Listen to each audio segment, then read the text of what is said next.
मौत उसकी जिसका जमाना करे अफसोस। यूं तो दुनिया में सभी आए हैं मरने के लिए।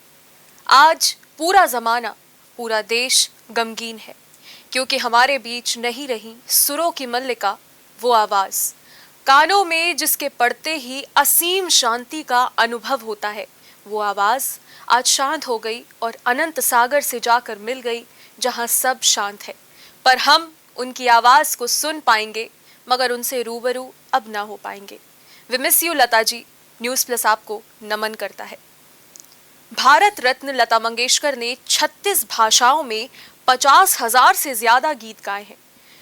बकौल लता जी, पिताजी जिंदा होते तो मैं शायद सिंगर नहीं होती, ये मानने वाली महान गायिका लता मंगेशकर लंबे समय तक पिता के सामने गाने की हिम्मत नहीं जुटा पाई थी। फिर परिवार को संभालने के लिए उन्होंने इतना गाया कि सर्वाधिक गाने रिकॉर्ड करने की कीर्तिमान Guinness book of world records में 1974 से 1991 तक हर साल अपने नाम दर्ज करती रही। लता जी से जुड़ी कुछ खास यादें। फिर आपके नसीब में ये बात हो न हो, शायद फिर इस जन्म में मुलाकात हो। 13 साल की उम्र में लता ने 1942 में पहली मंगला गौर फिल्म में एक्टिंग की। कुछ फिल्मों में उन्होंने हीरो हीरोइन की बहन का रोल किया है, लेकिन एक्टिंग में उन्हें कभी मजा नहीं आया। लता जी ने खुद ये किस्सा बताते हुए कहा कि 1962 में भारत चीन युद्ध के बाद प्रदीप जी ने ए मेरे वतन के लोगों गाना लिखा, जिसे मैंने पहली बार 1963 के गणतंत्र दिवस पर गाया था। गाना खत्म करने के बाद मैंने स्टेज से उतरकर कॉफी मंगाई। तभी महबूब साहब भागते हुए मेरे पास आए और कहा, लता कहाँ हो तुम? पंडित जी तुमसे मिलना चाहते हैं।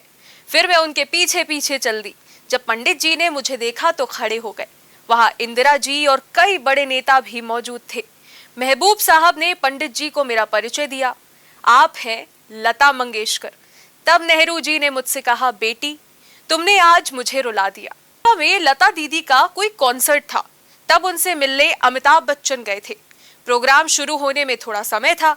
तब दीदी ने कहा कि आप मेरे अंगने में ऐसे गाना शुरू कीजिए, फिर मुझे स्टेज पर बुलाइए। मैं स्टेज पर आऊंगी तो मेरा परिचय देना। अमिताभ बच्चन झेंप गए। उन्होंने कहा, मैंने ऐसा कभी स्टेज पर किया नहीं है। दीदी ने जवाब में कहा, कभी ना कभी तो करना पड़ेगा, चलो आज कर लो। तब उन्होंने स्टेज पर मेरे अंगने में गाया। उन्होंने बताया कि उसके बाद वो स्टेज शो करने लग गए।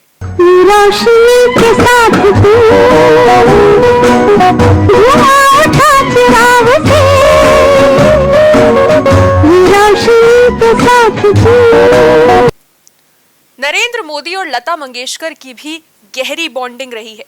लता ने जब अपने पिताजी के स्मरण में मास्टर दीनानाथ मंगेशकर रंगालय बनवाया और जब अस्पताल में 1-2 मंजिल और बढ़वाई गई, उस वक्त अस्पताल देखने नरेंद्र मोदी पहुंचे थे।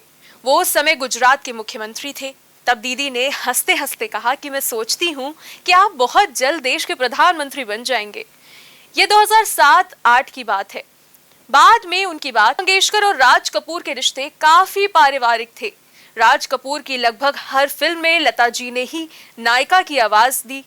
इतनी गहरे रिश्ते होने के बाद भी लता जी अपने सिद्धांतों की पक्की रहीं और कई बार राज कपूर से उनकी अनबन भी हुई।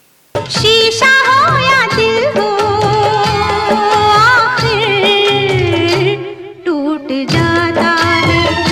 लता और मीना कुमारी बहुत अच्छी सहेलियां थीं। मीना कुमारी अक्सर लता से मिलने के लिए रिकॉर्डिंग स्टूडियो पहुंच जाया करती थी। लता जी भी मानती थी कि उनकी आवाज सबसे ज्यादा मीना कुमारी और नरगिस पर फिट बैठती है। निगाहों को झलक दे के छुप जाना नहीं अच्छा, उम्मीदों के खिले गुलशन। ताजा तरीन खबरों को जानने के लिए देखते रहिए न्यूज़ प्लस 24/7 चैनल को सब्सक्राइब करें। अपडेट के लिए बेल आइकन को दबाएं।